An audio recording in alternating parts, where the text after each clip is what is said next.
Cuando yo era chiquita, muy chiquita, hace muchos años atrás, mi mamá no me dejaba subirme a los árboles. Yo quería subirme como mis primos, pero ella me decía, no seas machona, no lo hagas. A mí y a mi hermana nos impedían subirnos a los árboles de nuestra propia casa. A nuestro vecino, que se llamaba Diego, no lo dejaban jugar con las muñecas que mi hermana y yo teníamos a raudales. Esa pregunta incómoda, esa imposibilidad de hacer lo que los otros hacían y yo deseaba, me atravesó toda la vida. Y me la contesté recién, muchos años después, cuando llegué a la facultad, a mi querida Facultad de Ciencias Sociales que está acá al lado. Y empecé a encontrar las respuestas a partir de estos esbozos que están aquí presentes en estas filminas que ustedes tienen allí para mirar. ¿Sí? Y empiezan a contestarse cuando comencé a cursar una materia hace muchos años atrás que se llamaba Fundamentos de Antropología y que nos explicó a muchos y a muchas qué cosa eran las sociedades patriarcales.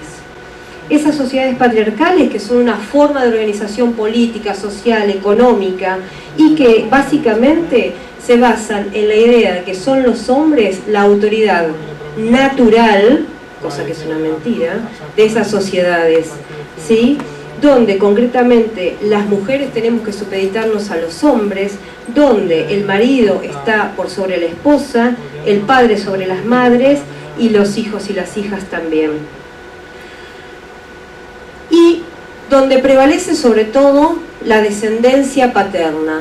Todos los apellidos que nosotros y nosotras portamos acá son propiedad o son herencia de nuestro papá, ¿sí? Aunque vos hayas sido hijo o hija de una mamá soltera, ese apellido de esa mamá era de su papá.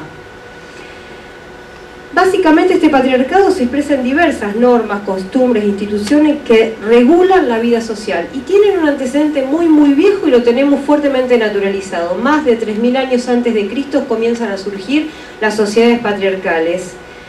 Básicamente en estas sociedades patriarcales existía una división social del trabajo.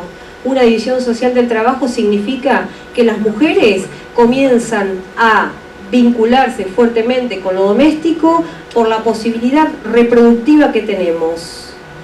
Y los hombres comienzan a, concretamente, trabajar por fuera del espacio de lo doméstico, en el afuera. ¿Sí? Esto nos va a traer a las mujeres consecuencias complicadas a futuro. ¿Cómo se ha sostenido el patriarcado? ¿Sí? El patriarcado se sostiene básicamente de dos maneras. Una de las maneras es utilizando la coerción. La coerción, para ser bien clara, el uso de la violencia, ¿sí? Y la otra forma es el uso de lo que es la socialización, ¿sí? Mecanismos no coercitivos, decimos nosotros. Una combinación, ¿sí?, de mecanismos violentos y de mecanismos de socialización han hecho concretamente que las sociedades en las cuales nosotras estamos insertas, ¿sí?, se conviertan en sociedades donde existe concretamente la violencia machista y que además la tengamos absolutamente naturalizada. ¿Cómo se sostiene el patriarcado? El patriarcado se sostiene básicamente en todas las instituciones en las cuales nosotras y nosotros transitamos.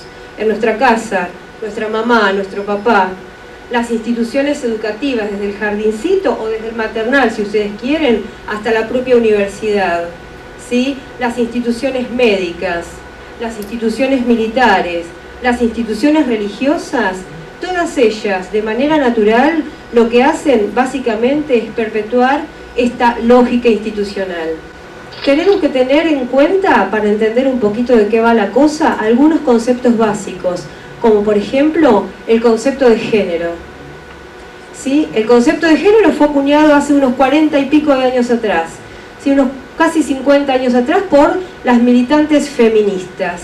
Y concretamente el concepto de género sirve para distinguir la dimensión biológica de la dimensión social y cultural, ¿sí? El género diferencia claramente las formas que tenemos en sociedad de ser hombre y de ser mujer. Pensemos en cuáles son las diferencias entre sexo y género. El sexo es lo biológico, el envase con el cual las personas venimos al mundo. Y conocemos al menos en este momento 3 sexos. Las personas podemos venir en términos biológicos hembras, podemos venir en términos biológicos machos, pero también en términos biológicos las personas podemos venir con un envase de intersex. La persona intersex es en la que reúne en su propio cuerpo elementos tanto de los hombres, biológicamente hablando, como de las mujeres. La diferencia no es solo conceptual, ¿sí? La diferencia es una diferencia social. Sobre la base de lo biológico, sobre la base de la diferencia biológica que las personas tenemos, se han construido una serie de desigualdades sociales. Y esa es mi tarea como docente investigadora, terminar con esas desigualdades sociales que están fuertemente arraigadas. Para entender un poquito más, este cuadrito allí nos indica qué pasa con el sexo. El sexo es biológico, hombre, mujer, intersex, está determinado naturalmente. Y hay funciones biológicas que solamente podemos hacer unas personas de un sexo u otras de otro sexo. Por ejemplo, las que biológicamente somos mujeres, podemos engendrar, podemos parir y podemos amamantar. ¿Sí? Ahora, amamantar no significa que tengamos que tener toda la responsabilidad de la crianza de las criaturas, porque los hombres sí que tienen otras funciones indelegales, como por ejemplo aportar el semen para gestar, que no lo podemos hacer las mujeres, pueden dar la mamadera. ¿Sí? Y el género es social. El género es una construcción social. La condición de masculinidad, o qué es ser bien hombre, entre comillas, qué es ser masculino, se construye. Qué es ser bien femenina, se construye. Así como también se construye la identidad de las personas trans. El género es aprendido socialmente. No es casual que la mayoría de las chicas que estamos acá tengamos el cabello largo y la mayoría de los chicos que están acá tengan el cabello corto. No es una casualidad. No es casual que las mujeres nos arreglemos la cara y nos pintemos la cara. No es casual que los varones no pinten su cara. No es casual que nosotras usemos un poquito de taco y los varones no. Esto es una construcción social en relación a qué se entiende por ser femenina y qué se entiende por ser masculino. ¿Sí? Es una construcción social, por lo tanto esta construcción social puede cambiarse. Hoy podemos cambiar la biología, imagínense si no nos vamos a poder dar el gusto y el lujo de cambiar lo social. Entonces, el género construye la idea de ser hombre y construye la idea de ser mujer de acuerdo a la sociedad en la cual yo estoy parada y de acuerdo al tiempo histórico en el cual me tocó vivir. Cuando hablamos de identidad sexual, la identidad la tenemos acá, ¿sí? Es nuestra identidad, nuestra cabeza la que nos dice cómo nos sentimos. ¿Nos sentimos hombre? ¿Nos sentimos mujer? ¿Cómo nos sentimos? Podemos sentirnos de otra manera también. La orientación, acá, en el corazón. ¿A quién deseo yo amar? ¿Sí? ¿A quién deseo yo amar? Perdón. Y es, ¿sí? ¿Cómo me identifico yo? Y la orientación sexual, ¿con quién deseo tener relaciones sexuales? Acá, con la persona que yo desee, con la persona que yo quiera. En la especie humana siempre existe la diversidad sexual. Que esté negada por cuestiones culturales, que no sea aceptada la diversidad sexual por cuestiones culturales es otra cosa. Pero la diversidad sexual es, básicamente, debe ser reivindicada. Debemos aceptar cualquier forma que tengan las personas de ser. Básicamente, porque tenemos que acostumbrarnos a hablar en principio y primero de personas con derechos. Personas con derechos que están apoyados fuertemente por toda la lógica de derechos humanos al cual nuestro país adhiere.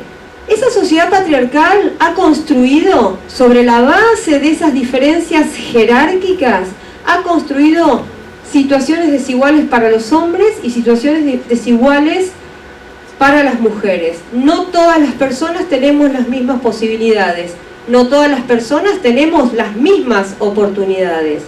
Pero a pesar de que no tenemos esas mismas oportunidades, somos las mujeres las que sufrimos la violencia machista. Violencia machista.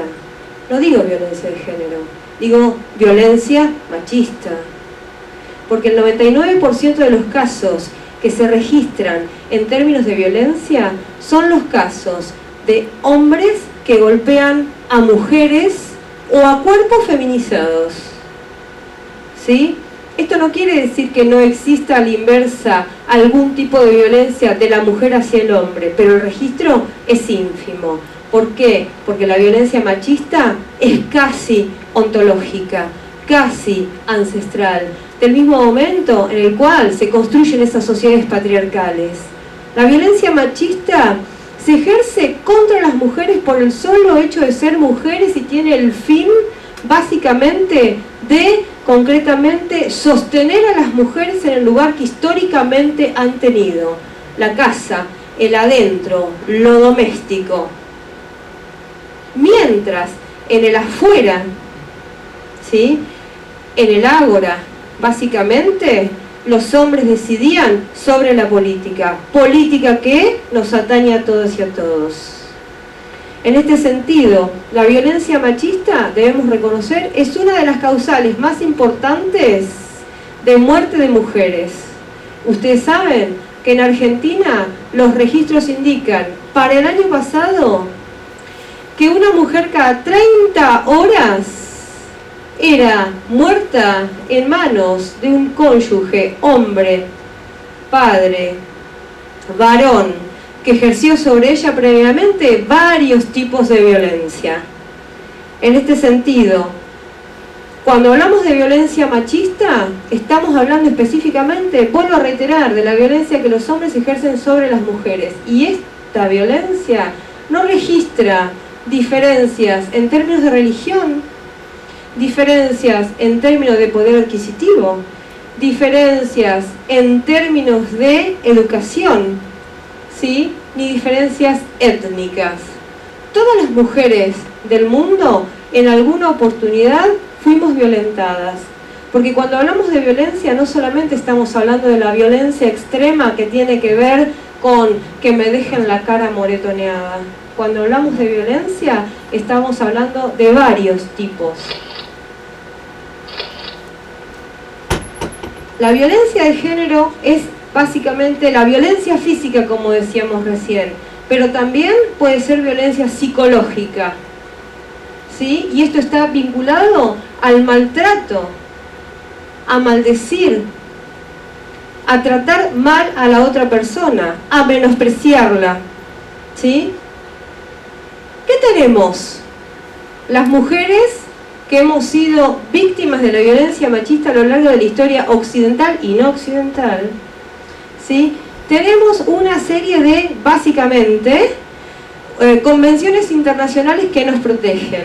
Entre ellas, la más vieja y tal vez la más contundente, porque está vinculada a la ONU, que es la Organización de las Naciones Unidas, es la Convención de la CEDAW. Es la más vieja que registramos, es del año 79. Y básicamente esta Convención de la CEDAW evita la discriminación de las mujeres por el solo hecho de ser mujeres, ¿sí? Nuestro país adhiere a esta normativa internacional. Los efectos de la CEDAW tiene, al cual Argentina adhiere, tiene básicamente que proponer programas de acción para eliminar la discriminación entre los sexos. Básicamente es eso. Y derogar todo tipo de normativas que sean discriminatorias para las mujeres. Y establecer tribunales e instituciones públicas para garantizar a las mujeres nuestros derechos. Estamos a medio camino, nos falta bastante. En las Naciones Unidas, recién en el año 1993, recién allí, ¿sí?, 93, vuelvo a reiterar, ¿sí?, recién en el año 1993, declara que los derechos humanos también son derechos de las mujeres. Hola, del 93 tenemos derechos humanos las mujeres. A nivel internacional también la Convención de Belém do Pará, celebrada concretamente en el año 94, es interesante que la tengamos en consideración porque concretamente es la que dice que el Estado es responsable por acción o por omisión. ¿Sí? Nos tiene que proteger por acción o por omisión. Reconoce que la violencia contra la mujer constituye una violación de los derechos humanos. Es la primera vez que aparece esto. Año 1994. En nuestro país, desde el año 2009, no tiene 10 años esto, se sanciona la famosa ley 26.485. Esta ley es el instrumento con el cual se debe regir cualquier política pública vinculada a la discriminación en contra de las mujeres. Y define la violencia contra las mujeres como toda conducta, acción u omisión que de manera directa o indirecta afecte la vida de las mujeres. ¿Sí? Básicamente tenemos que tender a eliminar la discriminación. ¿Qué tipos de violencia tenemos? Muchísimos. La física, todos conocemos la violencia física. La psicológica, esta es la violencia que más abunda en Olavarría de acuerdo a lo que son los indicadores del municipio, de acuerdo a una encuesta que surge publicada en el año 2015. La violencia sexual, tener relaciones sexuales en contra de mis gustos o mis ganas. La violencia económica, ¿sí? No sostener económicamente a la cónyuge y a los hijos. Y la violencia simbólica. Y la violencia simbólica es la que más naturalizada tenemos y es justamente la que menos conocemos. Dentro de las modalidades que tiene la violencia está la doméstica, está la institucional, cuando voy y no me atienden bien en una institución, la violencia laboral, la violencia en contra de la libertad reproductiva, la violencia vinculada a la obstetricia y también la violencia mediática. Acá podríamos hablar horas en relación a esto. Justamente es la parte que más conozco. Pero básicamente podemos decir que esta violencia mediática está fuertemente naturalizada. Por ejemplo, cuando en un programa político todos los especialistas que hablan de economía, de la situación del país en términos internacionales, de qué está pasando con determinada guerra, de qué está pasando con el clima, incluso, ¿sí? Todos son hombres. No hay mujeres hablando en la televisión pública, en la televisión privada tampoco. No hay mujeres. Cuando hablan de nosotros, nos cuentan. Los hombres nos cuentan a nosotras.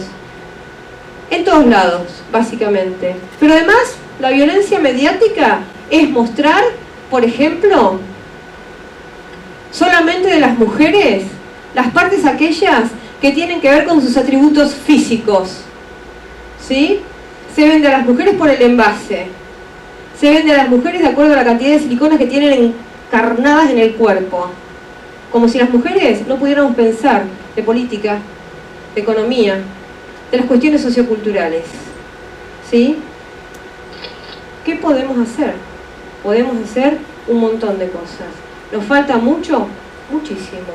Pero básicamente lo que tenemos que hacer es educar en igualdad. Educar en igualdad a nuestros hijos y a nuestras hijas. ¿Cómo hacerlo? En principio, pensando que todas somos personas, hombres, mujeres, lesbianas, gays, trans. Somos personas con derecho a gozar de una vida digna, libre de violencia.